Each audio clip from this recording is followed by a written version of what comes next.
I'm not gonna lie, usually I'm pretty negative in the question and answer quick reviews, but I think Singularity 6 have actually done a good job curating and answering questions this time around, even getting in front of a question that I was going to submit for next month. So without further ado, here are the questions. Let's start with an easy one. What sorts of in-game events are planned? While the team does want user-driven events, both seasonal and non-seasonal events are also important. And inspiration is being drawn from holidays all over the globe to inspire Paleon-themed events. Okay, another easy one. Will fishing be influenced by seasons, events, and other elements? Yes, the types of fish that you can find are influenced by many things. The bait you choose, the current weather, the time of day, and the location, for example. I should note, though, that Singularity 6 has not yet officially confirmed that seasons will definitively be in the game, so that's why it may not be listed here. How can you acquire new furnishings? Through multiple avenues, including buying from a furniture store on rotation, sort of like Animal Crossing, through completing certain quest lines, and through a furniture making skill that will progress as you continue to make more furniture. I do have a bit of a concern with this, but it'll tie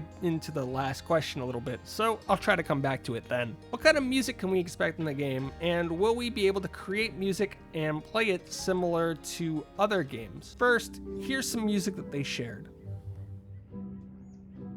It seems to me that they're attempting to create a rural, cozy feel with this track, and I think it does a good job. On the instrument thing, there's nothing really to announce at this time. What is something that you've learned from recent failed games that you'll attempt to avoid going forward? There are multiple answers to this question, so I'll go through them one at a time. First, that they need to bring something unique to the table. I don't necessarily think that this will be a major issue at launch, since the MMO portion is unique, but Palia will definitely need something that makes it stand out as it progresses beyond that point. Second, what contributes to a strong and stable game economy? This could honestly be anything. Both New World and Lost Ark have completely failed economies for different reasons. Just don't go EVE Online on us, please. Third, how they need to support the game post-launch with regular, meaningful content drops. I can speak to this requirement since it was what I was going to ask them about. Recently, we've seen the failure of multiple live service games due to a lack of content. Singularity 6 will need to strategize around this, and personally, I feel like there's no better game to look at for this than Splatoon, both 1 and 2.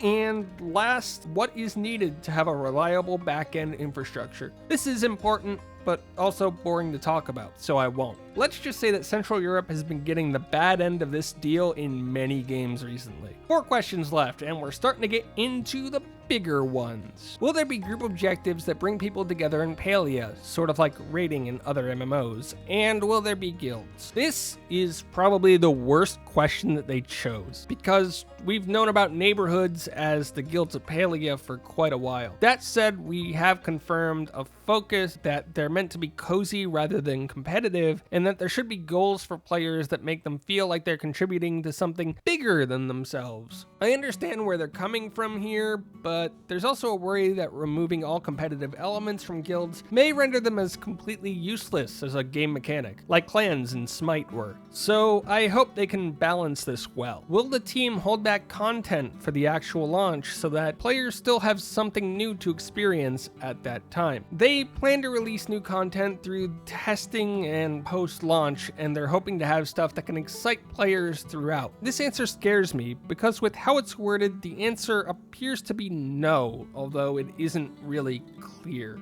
Sorry everyone. We're going to talk about monetization and customization now, as the question is about how much you'll be able to customize yourself without spending. For clothing, the goal is to feel like you're getting a full game experience without spending money. And in order to do this, there will be a good number and variety of options available without handing over your hard-earned cash. That said, outfits are how Singularity 6 currently plans on funding the game, so the number of paid outfits will eventually outpace free options as they continually release them. They did give a little bit more information here, but it wasn't directly related to the question, and it lends itself more towards the broader topics that I want to cover, so I'll discuss it at another point.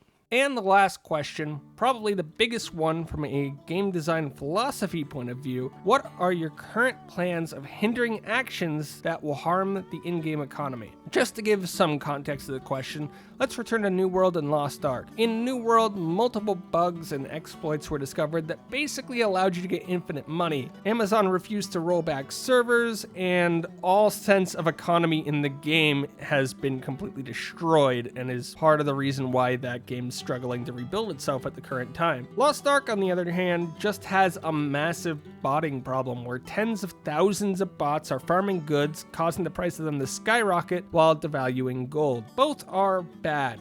For Singularity 6's part, they made a decision to have some restrictions and limitations on the transfer of goods between characters. You may remember I had a problem with the furniture thing earlier, and that has to do with this. You see, there's no real benefit to me making 15 tables beyond gaining XP, as I won't be able to sell them to others because that could be manipulated to harm the economy. This decision basically just hurts the community focus in order to control an in-game economy. I sort of say that in jest though, as it is a real issue that needs to be tackled, and the simplest solution, have a cost to enter the game so that bots and bad actors can't just continually enter it and ruin the economy, seems to be completely off the table. If you couldn't tell, I still have an issue with the free-to-play here, and I guess I can't really stop myself from commenting on every mediocre decision that the team needs to make just to accommodate it. That's all for this video. Here's one about potentially using AI to make matchmaking better in Palia. There's also my Palia playlist. Thanks for watching.